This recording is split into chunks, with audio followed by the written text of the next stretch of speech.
Одмон дээр суугаас та бүхнийхээ амрыг мэдчилж байна. Шинжлэх ухааны гайхамшиг нэвтрүүлэг маань эхэллээ. За өнөөдрийн сэдв шинэ математик зохиосон Ньютоны талаар хасаа маань ярьж өгнө. За нэвтрүүлгийн хамтран ажиллагчаар Culture is Local, Knowledge is Global эгвний оюун компани болон Одмондрийн алтан гишүүд маань ивэнд итгэж хамтарч ажиллаж байна. Нэвтрүүлэг NTV, Одмондр радио 107, 83.3 хүссэн хост болгоноор та бүхэндээ хүрдэг. За студид компьютерийн шинжлэх ухаанч хасчлуу хөтлөгч урна хоёр ажиллаж байна. За тэгээд Эйнштейн хүртэл бид бүгд Ньютоны мөрөн дээр зогсож байна гэж хэлсэн байдаг юм байлээ. Өдрийн мэндэргээ. За өдрийн мэндэргээ. Тийш үү яг тийм бид нар аваргуудын мөрөн дээр зогсож яддаг гэдэг те. За их юм бол Ньютон бол Галилей мөрөн дээр зогсож байсан. За тэгээ Эйнштейн болохоор Ньютоны мөрөн дээр зогсож байсан гэдэг. Тэгээд манай Эйнштейний мөрөн дээр ч нэг баахан жижиг нөхдөд зогсож л байгаа. Тийм байна. Галилей ч гэсэн бас нэг нөхрийн мөрөн дээр зогсож байгаа. Айгуул бол тэр Аристотелийн тэр мөрөн дээр зогсож байгаа. Зогсон гутаа ингээ хэрэлдээд байдаг. Тийм. Тэгэхээр яг шинжлэх ухаанд бол айгүй алдартай үг энэ бол энэ бид нар аваргуудын мөрөн дээр зогсож байна гэдэг тийм үг. За тэгэхээр өнөөдөр бол бид нар ерөнхийдөө Ньютоны тухай гэхдээ Ньютон дотроо одоо Ньютон ч айгүй олон юм гээд нээсэн тий. Одоо өмнө нь бол ингээл оптикийн талаар нь ярьсан. За альсгүй л одоо өөр юу гэдэг тэр нэг механик таталцлын хүч энэ төр гээд тий. Нөө Principia Mathematica гэдэг нэг тий. Зарчмууд математик зарчмууд гээд байгалийн гүн ухааны математик зарчмууд гэдэг ном. Ингээл ерөнхийдөө ярьсан. За одоо Ньютоноос яриаггүй ерөнхийдөө нэг үлдсэн зүйл бол энэ калкулус гэдэг нэг юм байна. Калкулус гэдэг нь одоо яг нөө Монголд болохоор яг калкулус гэж үзэхгүй интеграл дифференциал тоолон бол гэдэг ингээд үзчихдэг. Яг нөө барууны орнууд бол 10 жилдэн калкулус гэд ороод явцдаг. Ер нь бол интеграл дифференциал тооллын тухай. За дээрэс нь Ньютоны нэг хэрхэн нээсэн тухай. Тэгээд энэ дундуур бүр юм кино шиг юм ачин болоо те нэг хогийн юм болоо. Ер нь Ньютоныг мундаг гэж шүтэж биширдэг хүмүүс ямархан онцгүй те нэг юм дотор санаатай зөвүүн юм хүн байсан бэ гэдэг юм бас өнөөдрийн нэвтрүүлгээс мэдчих авах байх. Ньютоны тухай бас их сонин ачаачин онцгүй юмнуудыг бол ярина. За тэгэхээр ер нь бол Ньютоны тухай. Гэхдээ Ньютон дотроо калкулусын тухай ярих нэ.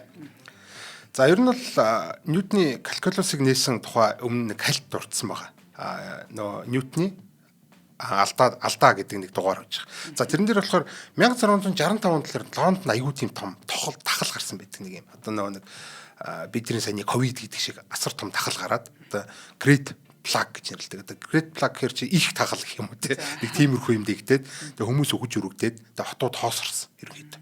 За энэ хотод үйж болохгүй юм. Бүгдээр хөдөө гарыг гээд тэгээ хүмүүс бол хөдөөр дөрвсөн гэсэн.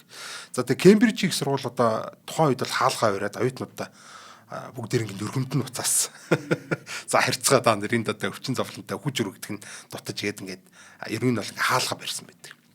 За тэгээд өмнө нь одоо шинжлэх ухааны гайхамшиг манай нэвтрүүлгийн энэ агуу Ньютоны өөрийгөө болчихсон алдаа гэдэг нэг нэвтрүүлэг баг. Тэрийг хайгаад очиод үзэх юм бол яг энэ талаар нэлээд дэлгэрэнгүй яг Ньютоны яг түүх бол тэрэн дээр нэлээд гарч байгаа. Гэхдээ тэн дундаас би нэг хэсгийг суулж аваад тэг ингэ дэлгэрүүлж байгаа л гэж ойлгож байна. За тэгэхээр тэр нэвтрүүлгийг сонсоогүй хүмүүс ахын бол очиод бас нэг сонсоорой. Тэгээд бүтнээр нэгэ цогцоор сонсох юм бол те Ньютоны бас илүү том юм урт дэлгэрэнгүй тийм гоё юу болох одоо юу гэдэг намтар те яг үнэ тийм болох баха. За тэр үед болохоор 23 настай байсан одоо манай Исаак Ньютон хөдөө гэртээ ер нь бол хөл хорионд орцсон тэгээд хөлөө хориулаад тэгээд сууж ирсэн. За тэгээд хүн төрөлхтний сэтгэлийг бол өөрчлөх яг тэр үедээ бол агуу том нээлт хийсэн байдаг. За тэгээд тэр нь бол калкулус буюу одоо интеграл дифференциал тоол гэж одоо бидний нэрлэдэг энэ зүйл. Одоо яг тухайн үед бол те мундаг том нээлт хийсэн. Гэхдээ тэр хөдөө явсан нь тэр чимээгүй те өөрийг нь анхаарлыг нь сатааруулах юм байхгүй ийм газар руу явсан нь бол айгүй тийм том давуу тал болж байгаа. Гэхдээ одоо ямар тагал гарсанд нь баярлалтай нэш. Гэхдээ энэ тагал бас байгаагүйсэн бол интеграл дифференциал тоол бас байх ч байсан бол үгүй ч байсан бол бас жоохон маргаантай. Гэхдээ бас өөр нэг хүн бас хажуугаар гараад ирсэн байж байгаа. Тэр тухай бол утгагүй ярина. За тэгээд тухайн үеийн математик болохоор юм хөдөлтгөө өөрчлөгддгөө тийм зүйлүүдээр ажилладаг байсан. Ер нь бол ингээд тийм зураг хараад тэр зурган дээр л хэмжилтүүд хийдэг. Нэгээс нь хөшөө шиг гатцсан нөхдүүдийн дунд ч юм уу те ямар нэгэн өөрчлөлт байдгүй. Одоо яг нэг юм хурдтай явж ялаа гэж бодоход тэр хурд нь өөрчлөгддгүү ч юм уу те ийм ер нь юм статик юмнууд дээр ажилладаг байсан. Тухайн үеийн математик. За тэгээд бодсон чинь уг нь бол за ертөнцийг бид нар математикээр судлаа гэсэн чинь ертөнц дээр бүх юм хөдөлж яадаг. Бүх юм өөрчлөгдөж яадаг. Тэ? Тэгж байгаа чи яаж бид нар тийм ажиг математикаар энэ ертөнцийг судлах юм? Ямар ингээд аль юу зогсож яадаг гэдэл тэгэлтэй нь ш. Одоо тэ сарыг зогсож яа гэлтэй нь ш. Дэлхийг эргэхээр зогсож яа гэлтэй нь ш. Тэ? Би нэг хэмжээд өрхийг гэлтэй ш. Тийм байхгүй. Тэгэхээр ерөөсө бүх юм хөдөлж яадаг юм байна. Бүх юм өөрчлөгдөж яадаг юм байна. Тэгэхээр энэ математик ажиллахгүй юм байна гэдгийг бол одоо ойлгож байна те тухайд л Эйнштейн л. Тэгвэл яг яаж одоо за жишээлбэл яг энэ агшинд одоо байгаа хурдыг нь хэмжих үү гэдэг ийм асуулт гарч ирж байгаа. Тэгээ Ньютон тухайн үед бодсон л байгаа юм л та нэг хөдөө гэртээ очсон Англид. Тэгээ ингээ гіврээ сууж байгаа шүү дээ. Тэр хөдөө чинь ямар байдаг вүлээ нам гом юу үт сонсогдохгүй нэг шовууж иргүүлж иргэн цалцаа дугууруулда орон тэгээ ингээд нэг алюминий мод ширтсэн шээ гэл ингээ байж байгаа. За тэгээ толгойд нь орж ирсэн. Яг одоо яаж хэмжих вэ? Яг энэ агшинг яаж хэмжих вэ? Энэ хөдөлгөөний дундаас те ийм сонирхолтой асуулт гарч ирж байгаа. За тэгээд ерөнхийдөө болохоор эндээ бол нэг гоё арга болсон баг. За тэр нь болохоор хугацааг ерөөсөн хуваана. Одоо яг л нэг бид нар нэг алимыг хуваагаад дахиж ингээд дахиж хуваагдахгүй бол нь хуваахаар атом гарч ирнэ гэдэг шүү дээ тий. Тэрнтэй адилхан хугацааг хуваагаад тэгээ дахин хувааж хагаад тэгээ тэр хугацаа дахиж хуваагдахгүй болох тийм жижигхэн хугацааны агшин гаргаж ирээд заяа. Ийм сонин жижигхэн агшин гэдэг ийм имийг гаргаж ирээд одоо хормхон зүрийн хязгааргүй бага агшин гэдэг. Хязгааргүй жижигхэн хязгааргүй одоо ийм одоо богинохон агшин гэх юм уу те. Ийм агшин одоо ашиглах тийм санаа авсан байгаа. Яа. Задгай сэтгэж байдаг шүү. Тий, ер нь бол нэг тийм. За энэ бол ерөөдөө бол интеграл дифференциал тоолт юм бол ингээд үндэс нь болчих. Ер нь бол интеграл дифференциал тоол гэдэг юм бол яг барууны сургуулиуд л төр хэлсэнтэй калкулус гэж нэрлэж байдаг. Одоо бид нар л интеграл дифференциал тоол гэдэг. Яг хуу калкулус гэж заачдаг газрууд үйж магадгүй л дээ. Тэгэхээр алингаар нь хэлэхээ би сайн мэдэхгүй л байна. Тэгээ алингаар хэлээл ингээ явчих. За энэ арга болохоор ер нь бол Ньютон ах нэг флюксийн арга гэж өөрөө нэрлэжсэн. Method of fluxions гэж нэрлэжсэн. За флюксийн арга гэж нэрлээд тэгээ флюкс гэдэг нь яг нь тухайн үеийн латинаар бол юм урсгал энэ төр гэдэг утгатай. Бас өмнөх нэвтрүүлэг дээр нэлээд дурдсан байж байгаа. Тэгээ Ньютон болохоор өөрийнхөө нээлттэй хийж явахдаа ингээд дотор нь одоо хитрхи донтож ороод одоо нэгээсэндээ ингээд гоё юмд орчгарч та нэрээ тийм хязгааргүй бага гişин гэлтэй энийг яаж хэмжих вэ гэл яг одоогийн агшин гэл ингэж яхад бол бүр ингээд дотор нь бүрэн орсон баг. Бүр ингээд ховстуулсан юм шиг те донтоод те ингээд унтаж идэхээ мартаад одоо бидний мэдгээр бол нойр хоолноос гараад ингээд бүр өстэй ачи юм болсон. За тэгээ заримдаа болохоор өглөөс ирээд орноос огт босхгүй ингээд хаад ширтэд суун альсгал одоо яа тийм тоодож энэ төр хифтэн те тэгээ өдөр гэрээ үйлчлэгч нэрт галзуурсан энэ төр гэж бодож ирсэн баг. Тэгтлээ одоо тэгээ дотор нь орж одоо тэр интеграл дифференциалыг бол ер нь бол тэгэл 1665 онд нэг тагал гараад нутагтаа очоод ерөөсөө тэгэл шууд энийг бодож эхэлсэн баг. Хороо ертөнцийг би одоо ингээд те томьёолыг гэдгсэн чинь нэг л болж ихгүй математик нь ажиллахгүй. Түнхүүд нь яаж энийг хэмжих үү гэж хагаад нэг математикийн цоо шин арга бодож олоод тэгээ тэрэндээ ороод тонтоод бүр бүтэн жилийн турш ингэж хагаад тэгээд нээсэн байгаа байхгүй. 2000 жилийн турш философчид, математикчид хамгийн ухаантай хүмүүс хайгаад олоогүй энэ бүр парадокс байсан зүйлийг ингээд аюу ачиж байгаа, тайлчж байгаа. Нэгээсэндээ ингээд бүх юмыг боддог, бүх бодлогыг боддог. Тухайн үед бодохт боломжгүй байсан, бодож чадахгүй байсан. Бүх л бодлогуудыг зүгээр ингээд бодчихдаг ийм гайхалтай аргыг зүгээр ингээд бүр ингээд толгоогоор сууж байгаад ингээд бүр ингээд унтаж чадахгүй, хоолойч идэж чадахгүй ингэж яж байгаад ингээд нээсэн. 23 настай хөгж шүү дээ. Тийм тэгэхээр гайхалтай энэ л. За нэг иймэрхүү юм болсон. За тэгээд 1966 онд бол 1600. Тийм 1600 яг үнэ нэр яг үнэ наадхаа хэлж байгаарай. За 1666 онд болохоор энэ калкулус гэдэг юм бол ерөнхийдөө бол нээсэн. Одоо энэ жилийн дараа бол нээсэн байсан. Ер нь өөрөө бол өөрийнх нь нэрлэж байгаагаар бол флюксийн арга гэдэг байгаа шүү дээ, тийм. Гэхдээ болохоор энийг хэн ч хэлээгүйсэн. Ерөөсөө хэн ч хэлэхгүй гэд орхицсан. Ер нь бол шуруулхандаа 20 жилийн турш хав дарсан. Хинчилэхгүй те нуусан гэсэн үг шүү дээ те. Яахад одоо ингэж нуусан бол хэд хэдэн таамаг байна. Яг хуу шүүмжилт айгуу тийм эмзэг тийм хүн байсан юм байна. За тэгээд дээрэс нь одоо те хил амны бай болохыг хүсээгүй. Одоо тэр чинь өөрөө бас тухайн үед бол нэг бөөмлөг гэрлийн бөөмлөг онлоомс гэдэг олон төрлийн ачаа чимнуудаас болоод ийм жинхэнэ хил амны бай болж исэн байхгүй. Төгсөн жоохон ирмэлцэлтэй. Тийм. Тэгэл өөрийнх нь онлыг нэг жоохон шүүмжилчингүүд л ингээл уурлна, эмзэглэн, ачаа ачин болно. Айгуу тийм ачин. Тэгээд бас гаргаагүйж магадгүй. Тэгээ намайг 50 байлга гэдэг. Альсгүй хүн төрлөختнийг тухайн үеийн хүн төрлөختнийг бол ойлгохгүй гэж утсан ба. байж магадгүй те. Басж штэ те. За энэ нуусан юмнууд ойлгохгүй гэд тийм ч одоо эдэрт одоо хэвлж яах юм те. Ингээд зөвөр ингээ ашиглаж гээд одоо тэгтээ хязгааргүй ойрхон гэж байгаа. Тэгтээ хязгааргүй ойрхон. За тэнгуүтээ тгээс одоо тэг биш тийм тоог хэлж байгаа. Тэглүү хязгааргүй ойрхон заяа. За тэг үн гэж бодъё л доо. Тэг рүү хязгааргүй ойрхон ирнэ тэг биш. Ийм тоо гэж бодох хэрэг одоо ч гэсэн ер нь бол тэр үе өтгөө одоо ч гэсэн бид нар ойлгохгүй байхгүй. Тийм. Тэгээ тэр үед аваачаад ингээ Ньютон ийм хэлчихэр чи. Айгуул бол бөөн хэрүүл болоод өөрийг тэг гүтгээд хачин болох байсан байхгүй. Тэгэхээр бас зөв. Тэгэхээр энэ утгаараа бас ойлгохгүй гэж бодоод зүгээр л энийг би өөрөө л ашиглая. Өөрийнхөө л онлуудад энэ нууц зэвсэг болгож ашиглая гэдэг иймэрхүү санаа байсан баг. За ер нь бол миний одоо хувьд бол энэ нууц зэвсэг гэдэг нь бол хамаагүй үнэмшилтэй юм тайлбар. Ерөнхийдөө болохоор энэ нууц зэвсэг байдлаар тухайн физик математикийн бодогдож чадахгүй байсан бодлого дээрээс нь 2000 жилийн турш бодогдоогүй маш олон бодлогуудыг яг энэ аргаараа бодож чаддаг. Маш хялбархан боддог байсан энэ төрхий.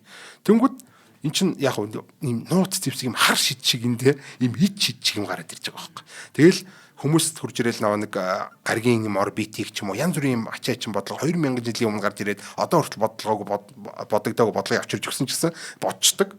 Тэг яаж бодлоо гэхээр галгаас хойж яадаг нэг цаанаа нэг юм нууц зэвсэгтэй. Одоо хин нэгэн 2000 жилийн турш хин нэгэн нэгийг үзүүлийг бас нэг нь хажууд нээчин гэж яах вэ гэж бол одоо нууц зэвсэг байдлаар нэр хүнд завших нууц зэвсэг байдлаар ингэж ашигласан байх бас магадaltaй. За миний хувьд бол энэ хамгийн юу тайлбар баг тий. Гайгүй яг үнэн доор тайлбар өгч магадгүй. За тэгэхээр ямар ч байсан энэ агуу зэвсгээ бол ингээ нус хүндрэлтнээс. Нэг тиймэрхүү нөхөр байж байгаа. За калкулус гэдэг зүйл одоо энэ интеграл дифференциал тоол гэдэг зүйл ер нь яаж ажилладаг талаар бас цогц дуртахгүй бол бас мэдээж болохгүй. Бүглүүдэн калкулусын тухай мэдээл нэвтрүүлэг хийж байгаа юм байж.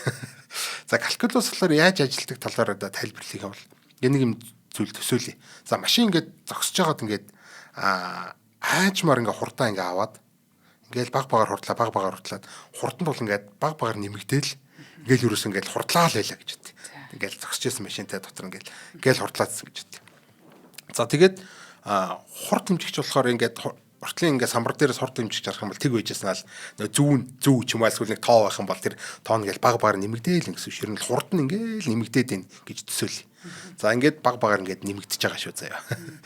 За тэгээд хурд хэмжигчдэр яг одоо зааж байгаа тоо болохоор яг тухайн агшин зургийн хурдыг зааж байгаа. Одоо тэр чинь бол тогтмол хурдаар явахгүй шүү дээ.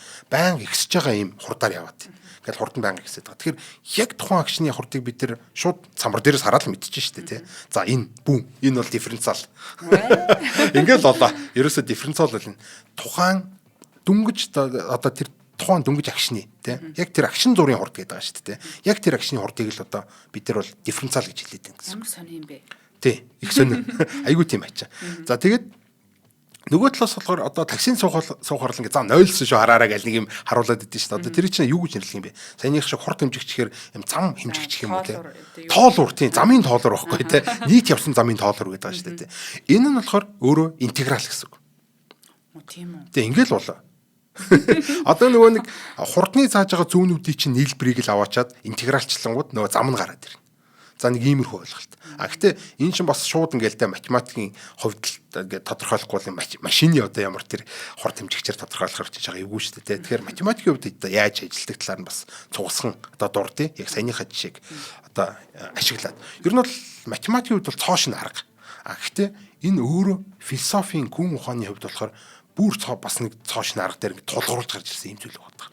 Зөвхөн машин шин дээр ингээд үргэлжлүүлээд тайлбарлах юм бол зам хэмжигч гэдэг байгаа шүү дээ. Нөгөө нэг нойлдог юу гэлээ тоолуур те замын тоолуур болохоор юм графикаар төрслөх юм бол тгээс эхлээл гээл байнга ихсээд байгаа нэг иймэрхүү зүйл гарч ирнэ.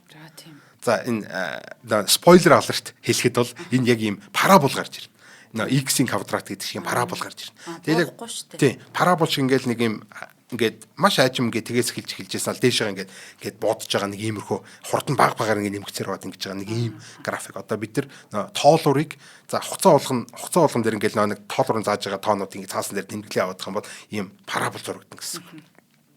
За нэг иймэрхүү парабол зурагдана. За тэгвэл хугацааны яг тэр параболын дурын агшинтах одоо тэр парабол дээрх яг дурын цэг дээрх ийм шүргэх чулуун гэж гарч ирнэ. Одоо агшин зургийн хурдыг олохын тулд тэр шүргчийг л болоход болно. Одоо нөгөө нэг хурдны хэмжигчдэр хурд хэмжигчдэр гараадсан тоог олохын тулд нөгөө нэг параболынхаа нэг цэг дээр цэг аваад тэрнтэй ийм шүргэж татчихна гэсэн. За шүргэж гэдэг одоо юу гэж ойлгох. Одоо нөгөө нэг тэр чинь мөрий байгаа шүү дээ тий. Тэр мөрийг ингээд томруулаад хараад ингэж төсөөл. Түүж нөгөө нэг мөрий чинь ингээд томорсоор байгаа тийм мөрий байсан юм чинь ингээд томорсоор байгаа тийм шулуун юм шиг болно шүү дээ тий. За тэр шулууны налууг болж байна гэсэн. Их налуу байна уу, бага налуу байна уу гэдгийг л болж байна гэсэн. Энэ шүргэж гэдэг нь л нэг иймэрхүү утгатай. За тэгэхээр энэ налуу ерөөсөө яг тухайн үеийн, яг тухайн цэг дээр, яг тэр замын, яг тэр цэг дээр явж байгаа үеийн агшин зуурын хурд гэсэн. За тэгэхээр математик руу хөрвүүлээд бодох юм бол юу гэсэн үг байна вэ? Зүгээр одоо бидний хурд агшин зуурын хурд гэдэг бол нөгөө нэг хуваагаад ингээд агшин зурт тэр нэг юм хязгааргүй баг агшинтай гарч байгаа хурд нь болохоор яг тэр нэг юм нийт явсан замын тэр мөрий дээр нэг цэг дээр юм огтлсон тийм шулууны л юу гэсэн үг шүү дээ, налуу гэсэн үг. Ингээ ойлгочих жоо. Тий. За нэг энийг бол одоо бид нар бол яг математикийн хувьд бол дифференциал гэж хэлээд байгаа. За энэ бол зөвхөн машины одоо энэ хурд муртаа хамаагүй одоо бид нар бол орбитийн гэдэг ч юм уу те альсгүй математикийн бодлогоо бодлогууд эдийн засгийн бодлогууд бүх салбарт одоо энэ дифференциал интеграл ашиглагдаж байгаа. Энэ байхгүйсэн бол угаасаа боломжгүй юм чинь. За одоо ингээд энэний эсрэг нь гэж нэг үйл байгаа. Одоо жишээлбэл бид нар одоо ингээд нэг ийм графикийн ийм налуу гаргаад ирлээ шүү дээ. Дифференциал олчлоо шүү дээ. Тэгвэл интеграл нь юутай дүүцэх юм бэ гэдэг асуудал гарч ирнэ. Уг нь бол нөгөө нэг явсан зам чинь л баггүй юу? Нөгөө нэг ийм парабол явсан зам байгаа шүү дээ. Тэр чинь болохоор өөрөө гоо интеграл. Гэхдээ энийг Ньютон яг математикийн хувьд бол юу гэж тодорхойлсон бэ гэхээр одоо ингэж бодож байгаа. Яг уламжлал авах одоо энэ саний дифференциал олох үйлдлийн яг уруу нь байх хэрэгтэй. Нэгэсэнд одоо бид нар ямар нэгэн график байлаа гэж бодоход тэндээс одоо юу авлаа шүү дээ. Одоо дифференциал авахад нэг график гарч ирлээ гэж үү. Тэр графикаас эргүүлээд одоо интеграл авчгаар нөгөө өмнөх нь гараад ирдэг гэсэн. Уруу үйлдэл. Дифференциалын уруу нь тийм. Нэг нэгнийгээ тодорхойлдог тийм. Дифференциалыг буцаачдаг гэсэн. Бид нар нөгөө нэг явсан зам чи интеграл ч дээ өөрөө. Тэнгүүтээ явсан замаас бид нар дифференциал авчгаар гээд хурд гараад ирнэ. За хурднаас интеграл авчгаар явсан зам гараад ирнэ. Гэж ойлгож байна. За ингэж болоо ерөөсөө. Интеграл дифференциал бол физикийн хувьд бол нэг иймэрхүү ойлголт. Математикийн хувьд, геометрийн хувьд болохоор саний ийм шүргэж чулуун, тэгээ шүргэж чулуунуудын бүгдээрнийх нь нийлбэр буюу тухайн графикийн доотлын талбайг бид нар интеграл гэж ярилдаг. За нэг иймэрхүү зүйлийн тухай яриад байгаа шүү гэдгийг бол манай үзэгчд ойлгоорой. За энэс цааш бол дахиж ийм айхтар гик юм ярихгүй. За энэс дараагийнхаа юу руу орохоос өмнө одоо энэ түүх рүү орохоос өмнө хэдүүлээ хамтран ажиллагчаа танилцуулж. Энэ удаагийн хамтран ажиллагчаар болохоор манай Эгүнэ оюун компани ажиллаж байгаа. Эгүнэ оюун компани хамгийн сүүлийн үеийн хамгийн гайхалтай одоо бидний чихийг мелаж те одоо энэ амны захтнаг гаргах энэ бүтээгдэхүүн бол Эгүнэ чат гэх тийм аппликейшн байна. За энэ аппликейшн бол App Store дээр байгаа, Play Store дээр байгаа, Android утастай, iPhone утастай бүх хүмүүс татж аваад суулгах боломжтой. Ийм сайхан аппликейшн байна. За яахаараа сайхан байдгийг гэхээр энэ ерөөсөө хиймэл оюухантай чатбот. Гэхдээ ярьдаг, сонсдог, ингээд харилцсан ярилцдаг ийм чатбот ярилцаж чадна. Гэхдээ яг бусад хиймэл оюуханууд чинь чадж байгаа л гэхдээ монголоор биш. Манай Эгүнэ чат бол монголоор харилцан ярилцаж чаддаг ийм цорын ганц хиймэл оюун. Тэгээ бусд нь бол угаасаа чадахгүй байгаа. Яг чатлж болно шүү дээ тий. Чатлаа гэдэг бол бас нэг ийм хилтгий хилтэй нөхөр шиг чатлна тий. Яг гадаад хүн чатлаад байгаа юм шиг чатлаад идэв шүү дээ тий. Тэгэхээр нэг тийм яг монгол хэлний нюанс тэрэн дээр гарахгүй байхгүй. Гэтэл бид нар чинь өдөр тутамдаа ярихдаа ерөөсөө нэм бичгийн хэлээр ярьдаггүй шүү дээ. Тэ? Тэнгүүт чинь одоо бичгийн хэлээрээ ярих гэдэг тэгэхээр шивэх гэж нэг лай болно. За тэгээд бичгийн хэл рүү хөрвүүлэх гэж нэг лай болно.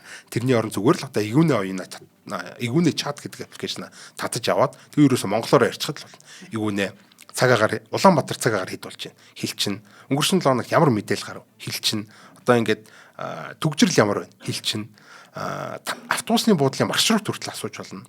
За тэгээд Монгол түүх байд юм уу, шүлэг байд юм уу, онцог байд юм уу, мэнчилгээ байд юм уу те бүх юм хэлж байна. Монголоор сонсоод ойлгоно гэдэг бол монгол хэлний аюу тийм нарийн нюанс ихгүй. Яг тэр чинь ихэнх чатботууд бол дандаа юм юун дээр сургагдаж байгаа. Текстээр. Тэгээ текстээр сургачингууд монгол хэлний одоо энэ бичгийн хэл гэдэг нэг өөр. Гэтэл яриан дээр ярих гэхээр чинь яг тэрийг бичиглөө хөрүүлж байгаад ингээд ойлгохдохгүй байхгүй юу. Тэгэхээр ярианы хэлийг бид нар мэддэг байх хэрэгтэй. Тэгжээж одоо ойлгоно. Тэгэхээр монгол хэл дээр сургагдсан гэсэн үг. Монгол хэл дээр сургагдсан одоо зөвхөн одоо энэ бидний ашиглаж байгаа монгол хэлээс гадна одоо тий буриадуудын ашиглаж байгаа одоо урагшаага өр монголчуудын ашиглаж байгаа маш том өгөгдлийн бааз дээр ингээд сургагдсан болохоор маш сайн ойлгоно. Тэгээ эргүүлээд маш ойлгомжтой ингэж ярина. Яг л хүнтэй ярьж байгаа юм шиг ярина. Тэгээ дургуйч үрэх юм бол хоолыг нь солилцол, нэмэгтэй болгочвол, нэрэгтэй болгочвол, хөгжилтэй болгочвол одоо тий мундаг гоё тайван болгочвол, бүдүүн болгочвол, нэрийн болгочвол. Тэгээ хүснээр ингэж болгоч. За ийм гайхалтай аппликейшн үнгүй ашиглах боломжтой байж байгаа. Тэр ийм гоё боломжийг бол ингээд зүгээр ингээ үнгүй хөвтөж байгаа боломжийг бол аваад ашиглачаарай. Аавда ээжтэй, эмээ өвөдөө, ах эгчтэй бас суулгаж өгөөрэй. Тэд нар ч бас тий ингээд зарим нь ойрын хараа нь муутсан бас ингээд шивж чадахгүй байж байгаа ч юм билүү. Ингээд уцтайгаа ярьчвал айгүй амар штэ. Тий. Тэгээд бид нар ашиглах тусам илүү сайн одоо тэнд манай үндэсний хиймэл оюун ухаан маань одоо монгол хэлтэй, монголоор сэтгэдэг, монголоор сургагдсан энэ хиймэл оюун ухаан маань ингээ илүү сайжрах болохоор бүгдээр ер нь бол татаж аваад сайн ашиглаарай л гэж одоо уриалъя. За игүүнэ оюун компанид маш их баярлалаа. За баярлалаа. За баярлалаа. За хоёулаа ч интеграл дифференциал ярина айгуу тийм толгой эргүүлсэн айгуу хатуу чангана 10 жил сууж байгаа эргээд нэг 10 жилд очсон юм шиг эвгүй санагдсан байхаа. Эсвэл гоё ч юм уу. Айгуу анх удаа ойлгоод. Тий. За нэг иймэрхүү зүйлийг л интеграл дифференциал гэдээ байсан юм байгаамаа. За энэний дараа нэг дурдах хэвээр нэг хүн байгаа. За энэ бол Ньютонийг одоо англид ер нь бол ингээд гіврээд тий унтаж хөвтөж чадахгүй ингээд таад ширтээ сууж явах оронд Германд нэг хүн байжсэн тий. За тэр хүн болохоор Gottfried Wilhelm Leibniz гэдэг юм байна. За хөвлөж, дипломатч, философч тийм маш нийтэж юм хүн байж байгаа. За энэ хүн болохоор 1670-аад оны дондор болохоор энэ Leibniz манай энэ хүн Парист байж байхдаа геометри судалж агаад Ньютоноос шал өөр замаар ер нь бол Ньютоноос хараат бусаар калкулусыг нээсэн гэж үздэг. Ийм хүн. Тэгэхээр нөгөө нэг 2000 жилийн турш хин чолоог байсан юмыг нэг дор Европт нэг үед ингээд хоёр хүн хийчихэж байгаа байхгүй юу? Ийм ажийн. Яагаад тэг цаг үеийн таарж байгаа юм бэ? Харин тийм. Энэ бүр үнэхээр гайхалтай зүйл. Чин тэ хүн төрөлхтөн ингээд 2000 жилийн турш хайсан. Тэгээд нэг нь арай гэж олоод тэрийг нууцсан байжсэн чи өөр нэг нөхөр ингээ олчж байгаа хгүй тэгэхээр хажууд нь гайд харж байгаа юм шиг одоо бүр ингээ Ньютоны хувьд бол гай болж штэ энэ чинь чимээг үхээ ингээ нуучаад ингээ өөрийгөө лаг болгоод харагдуулаа те би юм ухаантай болохоор энийг чи бодоод байгаа ингээ те цаана бол нэг нууц ичээд ашиглаад байгаа штэ тэгсэн чинь яг ингээ гайд харсан юм шиг өөр Германд нэг нөхөр Leibniz гэдэг хүн бас агуу мундаг хүн математикийн хувьд бол маш мундаг юм хүн байж. За энэ хүн болохоор энэ зүйлийг бол нээсэн. За Ньютон болохоор хөдөлгөөн хурд энтер гэдэг зүйлүүдээр саний нөө машин явж байгаа машины зам ам гэдэг юм дээр төвлөрж ирсэн. Одоо физик тал руу төвлөрж ирсэн гэсэн. А тэгвэл Leibniz болохоор талбай нийлбэр энтер гэдэг одоо математик тал руу илүү төвлөрж ирсэн. Одоо ашиглаж ирсэн. Яга. Тэгэхээр нэг нь бол физикт ашигласан, нөгөөд нь математикийн шинэ арга нэгээд математикт өөрт нь ашигласан гэсэн үг шүү дээ, тий. Яг нь Leibniz бол илүү тийм математик талын юм байсан. Тэгээ Ньютон ч гэсэн математик талын байсан л та. Гэтэл бид нар бол илүүтэй одоо физик талаас нь мэддэг шүү дээ, тий. Физикийн юмнуудыг ихнээс. За Leibniz болохоор өөрийн энэ нээлттэй бол айгүй тийм сэтгэл хангалуун байсан. Одоо Ньютон шиг ингэж ширвэл урвал хүн амт ойлгохгүй хайлсгүй одоо юу гэдэг ячаач юм бодоагүй. Хүнд нэг шөмжилчих байх энэ гэж бодохгүй. Би ч агуу юм нээчлээ гэд өөрөө одоо 1684 онд энэ Nova Methodus буюу одоо энэ шинэ арга гэдэг нэрээр өөрийнхөө бүтээл хэвлүүлсэн байдаг. За тэгээд энэ бүтээл бол одоо ер нь бол калкулусын тухай хэвлэгдсэн хамгийн анхны бүтээл байсан. Хэвлэгдсэн хамгийн анхны бүтээл байсан. За гэхдээ болохоор Ньютон болохоор 1666 гэсэн тий сая 1666 онд бол ингээд Алидийн 18 жилийн өмнө шүү дээ. Энд чинь 1684 онд энэ Nova Methodus-ыг хэвлэж хахад 1666 онд буюу 18 жилийн өмнө бол Норог цаас нэр бол Алидийн хийгээд одоо ингээд шургуулгандаа дарцсан байгаа шүү дээ. Уг нь бол Ньютон бол Алидийн уг нээсэн байж байгаа. Гэтэл хамгийн анх бол энэ Leibniz энэ калкулусыг бол нээсэн гэж одоо хэвлүүлсэн материал нь бол бид одоо үзнэ. Одоо Норгийг ч бас эвгүй шүү дээ тэр чинь те бид тэр Норгийг хизээч ütсэн юм лээ. Хин нэгэн батареатаар баталгаажуулаад тамга тэмдэг дараагүй л эвгүй юм багхгүй те. За Ньютон Leibniz-ийн аргууд болохоор хоорондоо яг адилхан. Уг нь бол ер нь бол нэг л юмыг ашигладаг нэг л багж. Гэхдээ тэмдэглэгийн олон нэршлэрээ жоохон ялгаатай байсан. За тэгээд Leibniz болохоор тэмдэглэгийг болохоор зохиохдоо ер нь бол тэмдэглэлийн тал дээр Leibniz илүү тийм гоц аюустай мундаг хүн байсан те. Лаг тэмдэглэлийн гэдэг зохиосон. Ньютоны гол нэг жоохон байсан те. За тэгээ Ньютон болохоор флюкс гэдэг нэг тэр одоо өөрийнх нь калкулус л гэсэн үг шүү дээ. Зөвхөн флюкс гэ өөрөөр нэрлэлсэн. Энэ флюкстэй болохоор ховсгчаас уламжлал авсныгаа болохоор тухайн ховсгч дээр нэмжижгэн цэг тавиад ингэ тэмдэглэждэг байсан. За энэ x гэдэг ховсгч байлаа гэхэд за x-ээр уламжлал авлаа гэх юм бол x-ийн дэтэл нэг цэг тавьчих. Тэгэл одоо энэ бол уламжлал авцсан гэсэн үг тийм. Ингээд иймэрхүү тэмдэглэгийг ашигладаг ус. Тэгээд замыг одоо бид x-ээр тэмдэглээд байдаг. Хугацааг t-гээр тэмдэглээд байдаг. Тэгээд t гэдэг үсээр. Тэгвэл тэр x дээр одоо x-ээс уламжлал авлаа буюу тэр замаас хурдыг олох юм бол x дээр цэг тавьчихна. Тэр бол хурд гэсэн үг. Тэгэхээр x гэж байгаа юм бол энэ бол зам одоо байр шил юм байна гэд мэдчихнэ. Тэнгүүтээ тэр x дээр нэг жижигэн цэг байх юм бол энэ хурд юм байна гэдэг мэдчихнэ. Дахиад уламжлалаас дахиад уламжлал авч болно. За тэгэх юм бол 2 цэг тавьчихна. За тэр бол хурдтгал гэсэн үг гэдэг. Ингээд физикийн хувьд бол ингээд ойлголт ингээд явдаг. Ийм тэмдэглэгээ бол Ньютон зохиосон байдаг. За тэгвэл Лейбниц болохоор арай өөр байгаа даа. Ер нь бол Ньютоных бол нэг жоохон ер нь ашиглахад бол яг боломж хамгийн хэцүү нь тухайн үед нэг хэвлэл байсан баг. Хэвлэл дээр нь цэг тавих гэхээр болж өгөхгүй. Тэр болгонд нь зориулсан нэг дээрээ цэгтэй шинэ юм үсэг хэвлэх хэрэгтэй болчиход байдаг. Тэгэхээр ч айгүй тийм төвхтэй. Ингээд ном хэвлүүлэх гэхээр энэ хиний Ньютоныхыг хэвлэхээр номны үйлдвэрүүд нь хэвлэлийн үйлдвэрүүд нь одоо юм ачин цэг гаргаад ирвэ гэдэг. Өөрөө цаасан дээр бол ингээд цэг тавиад ингээд бодчиход бол болж байгаа байхгүй тийм. За нэг иймэрхүү одоо сул талтай гэх юм уу одоо нэг тиймэрхүү юм байсан. За яг физикчд бол хэрэгэлдэг л дээ. За Лейбницийн тэмдэглэлээр болохоор арай өөр. Гэхдээ бидэрт илүү ойрхон. Одоо бидний 10 жилдээ үзчихсэн, оюутан болоод үзчихсэн интеграл дифференциалын тэмдэглэлүүд бол бүгдээрээ Лейбницийн тэмдэглэлэнд байдаг. Энэ дифференциал буюу одоо өөрчлөлт гэсэн утгаар болохоор жижиг d үсэг ашиг, d үсэг ашигласан байдаг. Жижиг d үсэг. За тэгэхээр эн чинь дифференциал гэсэн үг шүү дээ. Тэ дифференциал гэдэг нь d үсэг. Гэхдээ бид нар чинь бас нэг 10 жилд байхдаа нэг юм гурвалжин ашиглаад байдаг ус. Эн чинь болохоор нөө өөрчлөлт гэдэг утгаар тий хугацааны өөрчлөх юм бол дельта том одоо грекийн дельта ус гэсэн үг шүү дээ тий.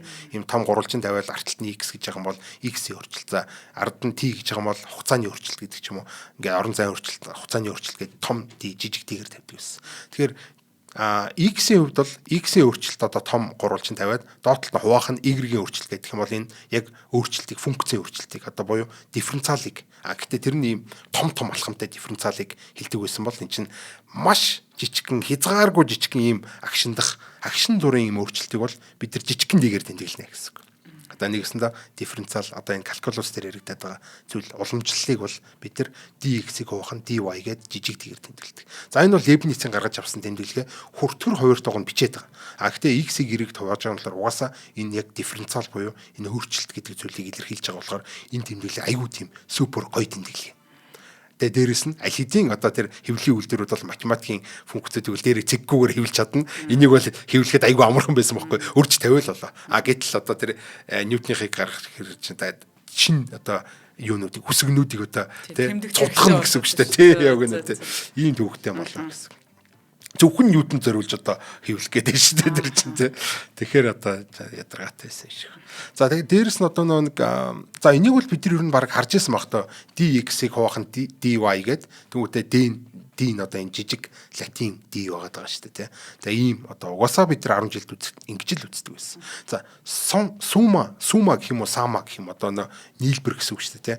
Энэ нийлбэр гэдэг утгаар нь сума буюу жижиг одоо s үсэг жижигч дээр нь s үсгийг ингээд сунгацсан юм шиг. Ер нь бол интеграл нэг ийм түлхүүр шиг юм байдэн шүү дээ тий. Энд чугун нь s үсэг байхгүй. Хүмүүс одоо тэрийг мэддэм үү юм. Юу гэдэг мэддэггүй шүү дээ. За энийг бол интеграл гэж ярьлаа та. Тэгэхээр энэ тэмдэглэлийг бол бас унаа Лейбниц зохиосон байх нь. Ер нь л одоо 10 жилдээ үзэж байгаа ер нь бидний мэдээд байгаа зүйлийг бол Лейбниц зохиосон. Тэр Лейбницийн тэг калкулусаар л бид нар мэддгээ гэсэн. За нэг иймэрхүү юм байж байгаа. За одоо Ньютон одоо энэ Лейбниц хоёр бас зүгээр ингээд бие биенээ тоохгүй өнгөрчөөгөө тэр хоёр чинь нэг цаг үед байсан тийм тэ нэг зүйл нээсэн ийм хоёр нөхөр байгаа дээ шүү дээ тэ. Тэгээ энэ хоёр бол ингээд дунд нь гал авалцсан айхтар том ийм хэрүүл маргаан дайн болсон. За энэ бол баг кино шиг юм болсон тэ айхтар юм болсон. За ойлоо баг кино шиг юм эхлүүлэх гэж байгаа болохоор жоохон байжгаад эхлүүлээ да энийг. За тэгээ нэвтрүүлгийн хамтран ажиллагчаа танилцуулъя. Тэгэхээр манай од мөндрийн алтан гишүүд маань өнөөдрийн нэвтрүүлгийг бас ивент тэтгэж хамтарч ажиллаж байгаа гэж хэлж болно. Тэгээ шинжлэх ухааны танин мэдхийн од мөндөр сувгийн хамт олон 2025 оны 8 дугаар сарын 1-ээс 26 оны 7 дугаар сарын 1-ний хүртэл уран бүтээлийнхаа нэг жилийнхээ хугацаанд нийтдээ за 1000 гаруй шинжлэх ухааны танин мэдхийн нэвтрүүлгийг та бүхэндээ хүргэхээр ингэ зорио ажилладаг. Тэгэхээр энэхүү зорилгоо маань хүрээд одоо биднийг дэмжиж бид бүхэнтэй хамтран ажиллаж хэмээн үзэх сонсогч та бүхнээсээ хүсэж байгаамаа. Тэгэхээр одоо аль хэдийн бас нэг алтан гишүүдийн групп маань бас 2 дахь жилдээ ингээд нэгдээд явж байна. Бидний нэвтрүүлэг бол одоо YouTube дээр ямар ч үн төлбөргүйгээр те үнгүй ингээд байж байгаа. Гэтэл одоо яг нөгөө биднийг бас дэмждэг биднийг гэдэг нь одоо бас те давхар нөгөө шинжлэх ухаан танин мэдхүйг дэмжиж байгаа хүмүүс маань ингээд шууд бодит хувь нэмрээ ингээд оруулж ирсэн. Тэгээд хамтдаа нэг групп байгаад ингээд хоорондоо бас лайв үзээд доор нь одоо тий хоорондоо ярилцаа. За энэ нэг иймэрхүү ингээ бүр одоо найс нөхчиг бие энийгээ таньдаг болсон. Тэрнээс гадна одоо тий энд ийм шин мэдээлэл шинжлэх ухааны мэдээлэл гарсан байх шүү гэдээ одоо хувийн чатаар явуулдаг ч юм уу юм бас сонин харилцаа бас тий үүсээд айгу гоё байдгаа. Тэгээд алтан гişүүд маань бол одоо од мөндрийн маань үйл ажиллагааг явуулахад одоо туйлын хувь нэмэр оруулсан. 100,000 төгрөг шилжүүлсэн юм хүмүүс байдаг юм аа. Тэгэхээр одоо яаж алтан гишүүн болох вэ гэхээр 100,000 төгрөгийг та өөрийнхөө Facebook нэр болон утасны дугаараа бичээд Худалдаа хөгжлийн банкны 94,000 гэсэн IBAN дугаартай 4191 тэг 4 518 гэсэн од мөндөр танин мэдхийн сувг эзэмшигтэй дансанд шилжүүлэхийн. За ингэснээрээ та манай алтан гишүүн болоод одоо бид нар чи хамт нөгөө төрсөн өдрөө тэмдэглэж जैन 4 сарын 29 бол од мөндрийн бас төрсөн өдөр үүн дээр одоо нөгөө өн төлбөргөө гэдэг юм ингээ оролцоод одоо өмнөх жилийн төрсөн өдөр маань бол маш гайхалтай хүлээлттэй сэт дахин давсан юм халуун татан сайхан дуулах нь дуулж бүжиглэх нь бүжиж тий одоо шүлэг уншиж энэ төр ерөөс маш гоё халуун татна ингэж өнгөрсөн ирсэн алтан гişүүд манаас тэр том сюрприз байсан баха. Миний өдлөө те сонсдог хөтлөгчд нь өөрсдөө тайзан дээр гарч ирээ шоу хийгээд дуулж хуурдахаар бас алтан гişүүдийн манайд бас том сюрприз байсан баг. Одоо нэг амар баярлах сюрприз нь одоо хайшин. Гэхдээ одоо нэг амар том од авчираад нэм дуучин хүн авчираад дуулуулах биш. Бид нар өөрсдөө дуулаад бид нар ч бас хөрхэн те олон танигдсан хүн. Тий би үгэлж мүгүүлсэн шүү дээ те. Би ганцаараа яв гэдэг өгүүлж өгүүлсэн тайзан дээрээс тэр бол цочирдуулсан сюрприз байсан баг л гэж бодож байна. Гэх мэт манай алтан гişүүд манаас давуу талууд үүсдэг. Гэхдээ яг миний хувьд зүгээр хамгийн гол нь ингээд нэг дорой байх те нэг юм сонирхол хүсэлтэй хүмүүс нэг дорой байх гэдэг бол хамгийн том давуу тал гэж үзэж байна. Тэгээ та бүхэн маань та бүхэндээ маш их баярлдаг шүү. Тэгээд нэвтрүүлэг болгоны ард алтан гişүүд хэмээх одоо үнэтэй цайтай энэ хүмүүс маань ингэж хамт байдаг. Тэгээд хараахан алтан гişүүн болж амжаагүй ч гэсэн бид нарыг бас дэмжчихин сан гэж боддог хүмүүс маань те яг одоо ч гэсэн таарах боломжтой шүү. Тэгээд бид бүхэн хуулгаа харж байгаад эргэж холбогдоод одоо тэр хаалттай групптэй оруулдаг байгаамаа. Тэгээд та бүхэндээ их баярлалаа. Зөвхөн үнэхээр гайхалтай. Одоо алтан гişүүдийн маань тэ энэ тусламж дэмжлэгээр өдөр бол яг л ус агаар шиг одоо амьсгалж одоо амьтай голтой явж идэг хамтран ажиллагч байгуулга бол тэ одоо бидний агаар гэхэд бол одоо манай алтан гişүүдийн тусламж дэмжлэг бол бидний ус гэсэн үг шүү дээ. Тэгэхээр усгүй агааргүй бол бид нар яах вэ тэ тийм болохоор та бүхний маань дэмжлэг бол жил болгон одоо биднийг бас ингэж амьсгалуулж яадаг одоо ингэж харангатуулахгүй ингэж амьдруулж яадаг шүү. Тэгэхээр одоо бид нар тий одоо биднийг дэмжиж амжаагүй байгаа. Нэгт хоёр талаар бас ингэж тэгээ Монгол улсынхаа энэ шинжлэх ухаан танин мэдүүд хувь нэмэр оруулчих. Бас дээрэс нь хувь нэмэр оруулчих гэсэн хүмүүстэй бас ингээд хамт ингээ нэг community болоод ингээ те хоорондоо харилцаад холбогд. Одоо нэг л лайваар явж байгаа хүмүүс биччихэл байна те хоорондоо ингээд өдрийн мэд гэсэн огийн маань өдрийн мэд гэсэн байна. Батлинг хоёр болохоор сайн уу хоёроо 8 юу гэнэ? 8 ачин гинэ. Би тэрийг л хийж шиг тий. Нэвтрүүлгийг эхлэхээс өмнө ингээ сайн сайхнаа ярьдгийн тэрнтэй холбоотой. Тий, тэрэн дээр хоёулаа сайн нэвтрүүлгийг эхлэх юм 8 ачин авч ингээ ярьсан чинь тий. Ингээ ямар ч зүйл ингээ хоорондоо бол бид нэг ингээл материал танилцаал ингээ лийч дэшээ зугаалал аялал гэдэг тий зөвхөн алтан гişүүдийн ордог тэр event чинь бүгдээрээ тийм шүү дээ. Алтан гişүүн биш бол бүр орохгүй. Хин мөнгө төлөөгээд төлөөд орё гэсэн чинь тий 100,000 төгрөгөөр төлөөд алтан гişүүн болж байгаад ор. Тэгээ нэг 100,000 төгрөгөөр төлчих юм бол тэр event өдчөнгөө орчин тий. Тэгээ одоо бидний лайвуудын үнэгүй үдчин бидрээс ингээ шууд асуухан байвал асуучин хоорондоо маазарчин танилцчин мэдээлэл солилцчин үнэхээр гайхалтай шүү дээ. Нэр од мөндөртэй аялалд манай алтан гişүүд бас хөнгөлтөө явдаг байх чинь тий. Нэг баг бол явдаг гэх мэт байна да. Тийм ээ. Алтан гişүүд маань одоо хараахан алтан гişүүн болж амжаагүй байгаа бол ингээд алтан гişүүн болоорой гэж уриалъя. Одоо хүсье. Аль хэдийн алтан гişүүн болоо бидрийг дэмжсэн бүх гişүүдтэй баярлаа. За одоо ч ойлоо хэрүүл маргаан кино шиг юм эхлүүлэх гээд байгаа шүү дээ. За яг хөө эхэндээ бол би энийгээ одоо мэдчихэл байгаа юм л та. Одоо эхэндээ бол айгуу тийм одоо бүхэл юм да nice байгаа шүү дээ. Тэгээ би энийгээ хөндлөж үндлээ. Айгуу тийм сөрхий байгаад байгаа. Яана. За тэгээ Ньютон ч одоо Лейбницийг л магтаал те. Лейбниц ч одоо Ньютоныг биширж мишрээл өстой тэр хоёр ч ухаанг. За гэхдээ мэдээж одоо энэ адил одоо удаан өргөлжлээгөө. Янз бүрийн ховж ив тархаа те элдв бензин цов яриа болоод ингээд ингэн бол ойлгомжтой. За эхлээд Ньютоны шавнар болохоор ингээд Английн математикчд эдгээр нийлж хагаад Тэгээд ийм Лейбниц Ньютоны Англид бичсэн захидлуудыг уншаад тэгээд санааг нь хулгайлсан. Тэр бол хулгайч гэдэг ингээд цуурхаж эхэлсэн. Ер нь бол. За тэгээд энд нь Ньютон ч гэсэн одоо Ньютонисэн те ингээд эго надлаад. Тийш та ер нь бол 20 жилийн өмнө би лидийн нээсэн байсан ингээд бас төвчгнөөд эхэлсэн те. Тэрнээс бол ингээд даруухан цагнаал те зүгээр сте бид хоёр ч хамаарал нээсэн байсан гээгүү те. Ньютон гинттэй нэрөө тийштэй гэдэг те. Ингээд за ингээд ер нь гал эхэлж гал авалцчих. За Лейбниц мэдээж одоо хариуд Ньютоныг одоо тий би ерөөсөө чиний хийсэн юмыг мэдэхгүй байсан шүү дээ одоо тий миний арга миний одоо тэмдэглэлийн хүртэл шалгуур тэргээд одоо өөрийгөө арьсан хамгаалах нь ойлгомжтой. За ингэ явчихсан. За тэгээд энэ дэр нэг тийм сонирхолтой түүх байд юм билээ. Ньютон болохоор Лейбниц рүү ийм захидал бичгтээ захинд болохоор нууцаар өөрийнхөө нууц нээлтийг шигтгэж өгдөг байсан байна. Энэ хоёр ч бас захидлаар харилцсан. Тэгээд харилцаж байхдаа болохоор ийм асуудал байдаг юм байна. Энийг ингэж шийдсэн мэдсэн гэл ингээл захидлаар харилцаж байхдаа болохоор энэ Ньютон болохоор юм тэндний юм нууц юмнууд ингэж шигтгэж өгдөг байсан байна.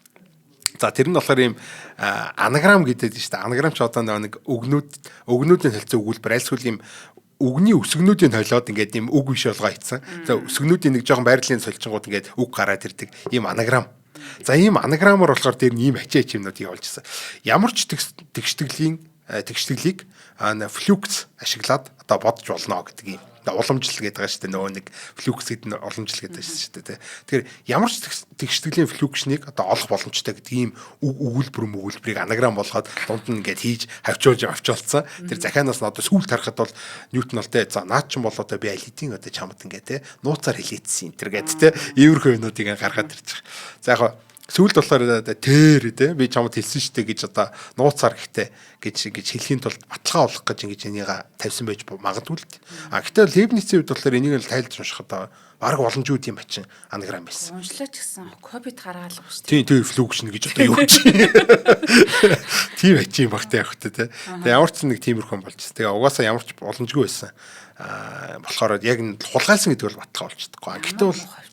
Гэхдээ бол Ньютон бол ямар ч байсан заадхан ч болоо загтлууд нь ил болохоор угаасаа мэдэгдэн шүү дээ. Нэрнгэс Ньютон бол флюкшн гэж нэрээр ярьсан байх шүү. Гэтэ нууцаар анаграм байдлаар.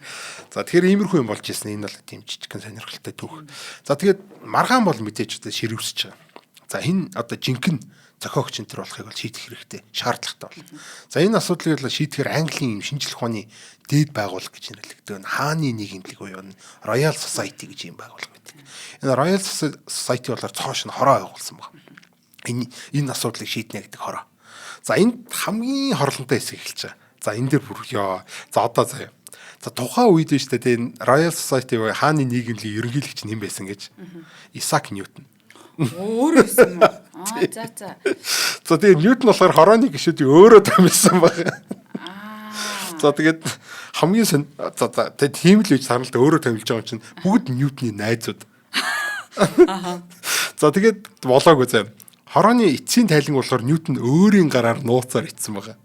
Уг нь бол тэр хорооч одоо нэг хараат ус юм байгуулагдаад уг нь Ньютоныг өөрийг шүүх гэдэг байгаа шүү дээ. Тэр нь одоо Ньютоноос хараат ус байх хэрэгтэй шүү дээ. Гэтэл Ньютоны томилсон хүмүүс тэр нь бүгдээрээ Ньютоны найзууд хамгийн гол нь тэр хүмүүс ч өөрсдөө тэр репортоо бичээгүй. Ньютон өөрөө бичсэн. Ийм юм болж. Тэгээд тэр тайланд болохоор одоо ойлгомжтой л доо Лейбницийг одоо оюуны улгаач тэргээд илт одоо буруу шаагаад. За дээрэс нь одоо Ньютоныг цорын ганц одоо анхдагч энтергээд одоо өөрийгөө ичж байгаа шүү дээ тэр репортер Ньютон бол одоо цорын ганц анхдагч юм аа. Энэ Лейбниц бол хулгайч юм аа гэдэг ичсэн. Өөрөө ич. Энэ өстой нэр зэвэн га. Тэгээд муухай хүн байсан байгаа шүү дээ тий. Гэхдээ харин тий одоо бүр өөр бас хэрэгүүдэнд санагдаж байна. Хүний зураг мураг шатаадаг. Ньютон юу жоохон шартай нөхөр байсан үгүй. Амар муухай. Үгүй тий шартай байж болно шүү дээ хүн. Тэг ийм байж болохгүй шүү дээ. Чи та арайчтай бас нэрэ. Тий. Ийм амар нарцист. Одоо ийм өөрийгөө шүтэж шүү дээ. Тэр чинь цорын ганц тэр өөрийгөө өчөөд байгаа шүү дээ. Одоо за мэдхгүй. За нэг ийм за хогийн чих нь одоо хайш. Ер нь хогийн гар байсан юм. Энэ хүнийг нэрээд бас ингээд би Лейбницийн оронд байсан бол боогод өгсөн баг. Бараг Лейбниц бол бараг боож өгөхөө шахсан нэрээ. За тэгээд энийг бол яргалал гэж хэлж болно. Одоо ер нь бол нэг хүнийг аваач яргалаа хийчих. Тэр чинь бүхэл бүтэн ийм Royal Society хааны нийгэмлэгийн нэрийн өмнөөс нэг хүнийг хулгайч гэж хэлж ирж байгаа. Бүгд хааны нийгэмлэгдээ итгэх байхгүй юу? За тий англичууд нь би бас гайхаад байна л да. Нөгөө хүн ч одоо нөгөө герман хүн байгаад байдаг. Энд болсон чинь нөгөө Ньютон өөрөө англи Royal Society ч юм бол одоо тухайн үеийнхээ баг ингээл нийт одоо шинжлэх ухааны баг нэлээд том. Одоо ч ер нь аюул том байгууллага шүү дээ ер нь бол тий. Ийм байгууллага гэж. За тэгээд яргалт нь болохоор энийг үр зогсоогүй. Тэгээд тайлангийнхаа одоо тухайн хөндлөнгийн шүмж энэ гээд гарна шүү дээ тий. Тэр чинь бас ганц хүн жиж та одоо тэрхэл ганц хороо биш те тэр хорооны дүгнэлтийг бас өөр нэг хөндлөнгийн нөхдөөд хянах хэрэгтэй. За тэр хяналтын репортыг бас Ньютон өөрөө хийсэн баг. Өөрөө хөндлөнгийн хяналтаа тавьсан заяа. Энэ бүрс ямар ч гарах гарцгүй одоо Лейбницийг бол ямар ч явах зайгүйгээр ингэж одоо цусгүй алж ийн гэх юм уу те. Ер нь бол одоо Лейбницийг л зүгээр одоо те ялах сонирхол байгаагүй. Бүр ингээ те бүр мөсөн нухчин дараад цусгүй болоод бүр яргалахыг хүссэн байгаа хгүй бүр тэгж бүр те ингэж өссөн ийм байх тэр. За нэг ийм хогийн одоо түүх болсон одоо Ньютоныг бодохоор л одоо Лейбниц өмнөөс гомдоодох юм. Тийм. Ньютоны үнэхээр өөрийнх нь юм хуулцсан гэж бодоод байгаа юм уу? Эсвэл зүгээр л алах гэдэг юм уу те? Ер нь бол шүүмж тийм дургуул хүн байсан л гэсэн үг л дээ. Ер нь тийм тавтиргүй гэх юм уу одоо хортой шартай хорлонтой юм байсан. Энэ мэтлээ ер нь яриад ах юм бол Ньютоны тухай тийм хогийн юмнууд бол дуусахгүй л дээ. Гэтэл хүндрэлтэнд бол агуу юмнуудыг үлдээсэн юм. Гэтэл ийм бас байж болдгоо юм байна л да. За ямар ч гэсэн энэс одоо бид нар одоо юуг сургамжуулгаж явах юм ер нь үр дүн юу болсон гэдэг талаар бас ярилцсан. За Лейбницлэр амьдралынхаа сүүлийн жилүүдийг одоо тэрнээс хойш энэ үйл явдлаас хойш энэ яргаллаас хойших тэр сүүлийн жилүүдийг болохоор нэр төрөө сэргийх гэж одоо тэмцэж өнгөрөөсөн байдаг. За тэгсэн чинь одоо Ньютоны эрх мэдэл нөлөөлөлд дарагдаад 1716 онд одоо нас орсон байдаг хөрхий. Тий. Тэгээ оршуулганд нь болохоор ганц л хүн ирсэн. За тэр нь болохоор өөрийнх нь одоо нарийн бичиг нэвсэн. Тэгээ бүр нийгмийн тэгтлээ тэр хүний зүгээр миний найз миний хүүхэд юу тийм ах トゥ гэд хүмүүс ирж болно шүү дээ. Бүр тэр газар доогоор хортол нэр хүндэнд байхгүй болон тэр үедээ бол нилээ мундаг байсан хүний бүр ингээд оршуулган дээр нь ганцхан ирсэн өөрийнх нь нарийн бичгэл байсан. Өөр хүн байх. Ньютоноос болоод. Тийм Ньютоноос болоод. Өөр одоо нэг нийгмээр одоо нэгсэндээ ингээд бүүлийдэж штэ тэр одоо Лейбницийг амар их цугаас тэ. Энэ бол яргал واخгүй юм чинь. Одоо нэгсэн өнөөдрийн за энэ бах болсон. Ойлгочлаа. За нэг иймэрхүү. За тэгээд хааны нийгэмлэгээс болохоор эмгэлч энэ төр илэрхийлэгөө те. Тэгээд баг Бахтав нь ханж исэн баг. Тэр хааны нийгэмлэгч тэр Ньютон ажиллаж байгаа шүү дээ. Болж игээд тэгээ сууж исэн байх. Одоо баг царай нь харагдаж байна даа. Ингээл сууж исэн. За Ньютон болохоор Лейбницийг энэ өснийхэн дараач одоо дайрч давшилсан байгаа даа. Энэ их зүүн нөхөр. Нэг удаа болохоор би Лейбницийг зөрхөө шархиртал шаналхыг нь харж одоо Бахтав хангасан энэ гэж хэлжсэн байна. Бүр тийм. Энэ одоо чөтгөр юм ааш. Тэгээ ер нь бол энэ нэг тийм Баттай их сурвалжийн тэр өвшилтэй. Гэхдээ бол нэг Ньютоны зан авирыг мэддэг хүмүүс угаасаа л нэг иймэрхүү хүмүүс байсан. Хүн байсан даа тэгж хэлсэнд нь бол нэг яар гайхаад байх юм байхгүй. Нэг угаасаа нэг ийм хүн байгаа. За нэг иймэрхүү зан характерын хувьд бол иймэрхүү хүн гэдээ ойлгочих болно энэ хүнийг бол. Тэр бол нэг тийм сони юм биш. Би яагаад ч юм бүр хамгаалмар санагдаад байх юм. Тухайн цаг Ньютоныг нөгөө агуу Ньютон болохоор тий. Харин тийм. Гэтэл мэдхгүй.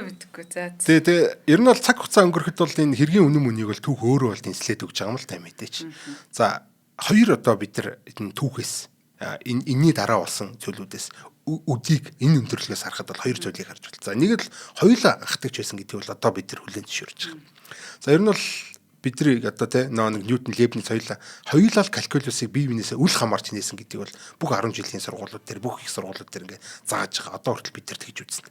Тэ бие биенээсээ үл хамаарч нээсэн гэдэг. Уг нь бол тэр чинь нэг огт захиагаар харилцаж байгаагүй огт хоорондоо холбоо амьарлгүй ах トゥ биш хүмүүс байж ээж одоо хамааралгүй болно шүү дээ. Айлсгүй цаг хугацааны хувьд өөр үжиж чим орон зай хувьд бол хол үжиж хил усна өөр үжиж. За энэ хоёр хүн бол огт хамааралгүй өөр нээсэн байна. Гэтэл тэр чинь нэг ийм ойрхон англи герман хоёрт амьдарч байсан. За тэгээд цагтлаар байнга харилцаж ийм хоёр хүн байгаа байхгүй.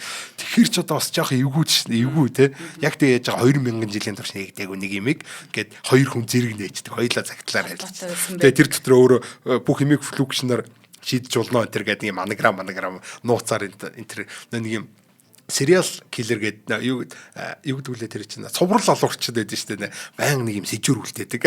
Тэрэн шиг байгаа сте тий. Бүх хэрэгээ гартал бас өөрийнхөө нэрийг ингээд авчуулаад ингээд тий. Ингээ явсан ийм гараа. За ямар ч байсан бид нар бол угаасаа хин хинээс авалгаа хийсэн мэдчих чадахгүй болохоор биенээсээ үл хамаарч нээсэн гэж одоо ингэж үздэг. Одоогор бол энэ Ньютон төрүүлж нээгээд харин Лейбниц төрүүлж хэвлүүлсэн гэж одоо бид нар бол хүлээн зөвшөөрдөг. Тэгэхээр одоо бас хөрхи Лейбниц бол өнөөгийн өндөрлөгт бол хөрхи амтан бол бас ингээд цагаадж ял гэсэн үг шүү дээ. Бид нар бол Лейбницийг бол бас дуулгаж хийж бодохгүй шүү дээ. Харин эсрэгээр Ньютоныг ямар муухай юм бэ чинь гэж бодчих шүү дээ. За нэг иймэрхүү.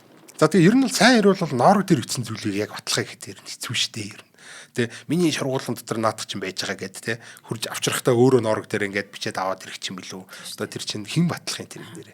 Тэгэхээр бас Ньютон өөрөө мөнгөж байгаа юу гоос тэ. Арайш Ньютон нэгээгүй байж хаад гөрцсөн юм шүү гэж бодох шүү. Тийм гэтээ тэр нэг захаа махаа гэж янз бүрийн одоо өөрийнхөө ботсон бодлогууд энэ бол баг энэ нэг флакшнс юугүүд калкулус авахгүй бодогдож болохгүй гэсэн маш олон бодлогууд байгаа л та. Цаана бол угаасаа одоо тэр принципиан математика гэдэг байгаа шүү дээ. Тэр байгалийн ухааны гүн ухаан юулаа байгалийн гүн ухааны математик зарчмууд гэдэг юм. Товчоор бол зарчмууд гэдэг. За энэ зарчмууд гэдэг номон дээр бол ингээд маш олон физикийн хөлөвдийг гаргаж ирээд баг бодогт боломжгүй маш олон ингээд юмнууд байж байгаа. Одоо жишээлбэл тэр нөгөө нэг гаригийн орбит яагаад эллипс байдаг вэ энэ гэдэг тойрог зам яагаад ийм 100 хэлбэртэй байдаг вэ гэдгийг бол энэ калкулус байхгүйгээр ер нь бол баг батлах боломжгүй зүйл байхгүй. Тэнгүүт энийг нь баталсан. Тэнгүүтээ геометр тэрэн дээр бол ерөөсөө нэг би юм калкулус ашиглалаа, флукшн ашиглалаа гэдэг юм ерөөсөө байхгүй. Бүгдээр ингийн геометр баталгаатай. Тэр нэгэнд хариуг нь олцсон бол геометрээр яаж яж байгаа баталгааж бол болох байхгүй. А гэхдээ яаж энийг олсон юм бол яаж мэдсэн юм бол бүр үнэхээр genius юм а гэхээр тэ харин тийм ингээл байж байгаа шүү дээ. За чинь өөрөө нөө флукшн хийсэн хэлэхгүй. Тэгэхээр нэг иймэрхүү байдлаар бол одоо бас мэдэж болоод байгаа. За Ньютон бол аль хэдийн нээсэн байсан байна энэ флукшнийг бол калкулусаа бол. Гэхдээ нэг юм болсон. За яг ингээд тэр норг моргонд батлагдаагүй гэсэн олон юмар батлагдана л та. Ер нь бол Ньютон аль хэдийн нээсэн байсан гэдэг нь бол. За тэгтэл одоо өөрөө анханасаа өөрөө хэвлүүлж яах юм чаасан. Ер нь бол Ньютоны өөрийнх нь л хог шүү дээ. Төрүүлж хэвлүүлсэн л угаасаа аль биесны юу болж таарна. Харин тийм. За тэгээд хүн төрлөختнөөс одоо мэдлэг харамлаар санагдсан байсан те одоо ер нь бол хүн төрлөختнөөс мэдлэг харамлахаар ингэдэй. Тэр принципигаа ч гэсэн барыг өгөхийнхаа өмнө хэвлүүлсэн байдаг байх шүү те. Ер нь жоохон хэвлж өгдөг юм биш үү? Принципиа математикийг чинь гайгүй бас хэвлсэн. Цаа ч юм бол тийм яг яах тэр тийм нэлийн сүлд хэвлсэн. Нөгөө нэг хаалыг гээл мундаг том одоо орж ирж ирэл. Гүй чи наадхаа хэвлүүлээч гэдэг ингээд нөгөө саяны тойрог цамынхын нэмийг харж байгаа. За өмнөх нэвтрүүлгийн юмнуудыг баах ярьчлаа. За нэг иймэрхүү юм болоод байгаа. За тэгээд ер нь бол яах вэ тэгээд зөндөл зүйл хөндөрлөгтөнд төгссөн. За гэхдээ бол Лейбницийг бол бас байгаагүй бол энэ одоо энэ агуу арга тий авгаа арга за шургуулгандаа л үлдэгч байсан бол бас мэдэхгүй л дээ. Тэгэхээр бас хин л үүрэг үст одоо түүхийг хэрвээ гэж байхгүй гэдэгтэй адилхан нэг иймэрхүү юм болж өнгөрсөн байна өөрхий. За ямар ч 2000 жил бодогдоогүй тийм бодлого өнөөдөр нэг нь бодчихсан байна гэж одоо бодоогүй л ахaltaа Ньютон. Тэгэл одоо шургуулганд хавтараад өөрөөхөө мундаг гэж харагдуулах гэдэг иймэрхүү юм болсон. За Лейбницийн ялалт гэж нэг зүйл байна бас. Одоо энэ өндөрлөгөөс түүхийн энэ өндөрлөгөөс харахад бол Лейбниц ялалт авгалсан байна. Хэдийгээр одоо Ньютон тулаанд ялсан юм шиг харагдаад байгаа тий. За гэхдээ дайнд бол Лейбниц ялсан гэж үзэж байгаа. Яг тэгэхээр өнөөдрийн дэлхийд даяар хэрэгжилж байгаа математикийн хэл бол өөрөө Лейбницийн хэл байхгүй. Одоо нөгөө нэг түрүүний тэмдэглэгээ гэдэг юм тий. Одоо энэ бидний хэрэгжилж байгаа бүх аргачлал бүгдээрээ энэ Лейбницийн хэм маяг одоо формат юугаар явж байгаа гэсэн үг тий. Одоо юу гэдэг юм тий. Одоо бичиглэлээр гэх юм уу тий. Тийм юмар явж байгаа. Синтаксаар явж байгаа. За англичууд болохоор Ньютоныг хүндэтгээд одоо тэрний тэмдэглэгийг одоо Ньютоны тэмдэглэгээ дээр зэгтэй тэмдэглэгийг бол 100 гаруй жил бол ашигласан байдаг. Гэдэг эргэн тойрны бүх улсууд нь Лейбницийг ашиглаад энэ чинь яг математикад байгаа гоё таарж яа нэвлэхэд ч амархан байна, ойлгох гэж амархан байна гэдэг ингээд хэрэглээд бүгд хэрэглээд эхэлсэн байсан чинь англичууд нэг манай Ньютон гэдэг, манай Английн Ньютон гэдэг нөгөө нэг дээр зэгтэйг нь бол зөрүүдлээд баг 100 гаруй жил ашигласан байгаа. За гэхдээ тэрнээсээ болоод баг нөгөө нэг математикийн хөгжлөөр Европоос нэлээд хоцорсон энэ төр гэж үздэг. Тэгээснээ зөрүүлж байгаа. Тэгээд за гэдэг одоо ашигладаг болсон л гэсэн үг л дээ. За нэг иймэрхүү хачиргалтай түүх байдаг. За хамгийн гол нь интеграл дифференциал гэдэг бол яг л нөгөө нэг Зиногийн парадокс гэж байдаг. Бид нэг алгаа ташихад хизээ таших уу гэдэг нэг ачаа асуулт байдаг байхгүй юу?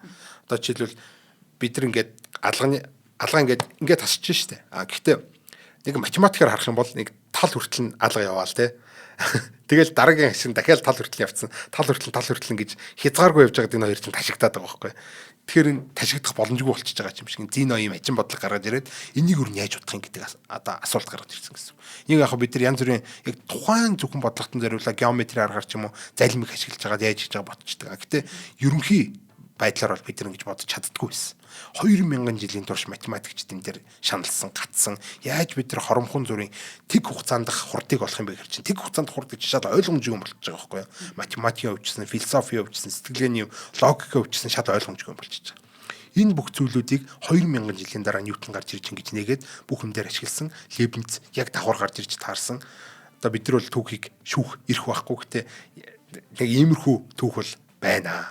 Тийм болохоор 10 жилд бас интеграл дифференциал үзэж хаад энэ юунд хэрэг болохыг ингээ гайхаад байж магадгүй. Маш их юм хэрэг болдог нэгт. Хоёрт бидний сэтгэлгээг задлж өгөн те цоошин математик энэ бол. Ерөөсө цоошин математик байхгүй. Цоошин сэтгэлгээ, цоошин гүн ухаан гэж гараад ирсэн юм юм байна. Лейбниц, Ньютон хоёр бол. Тэгээд хоорондоо бол ийм кино шиг кино хийж болохоор ийм сонин түүхтэй ийм хоёр хүн байна. Тэстэ маш сонирхолтой байлаа. Ханаас сонсч чадхааргүй нарийн нандин гоё мэдээллийг мартагдахааргүй мэдээллийг авлаа. Асаатай их баярлалаа. За нэвтрүүлгийн хамтран аялагчаар Culture's Local, Knowledge is Global Ивэнэ оюун компани болон Од мөндрийн маань алтан гишүүд ивэнтгэж ажиллаа. Нэвтрүүлэг ГНТV, Од мөндөр радио 107 83.3 гэсэн ослогоор та бүхэндээ хөрлөө. Студид компьютерийн шинжилгээ ухаанч хасчлаа уран чимэг хоёр ажиллаа. Дараагийнхаа дугаараар уулзъя. Баярлалаа, баяртай.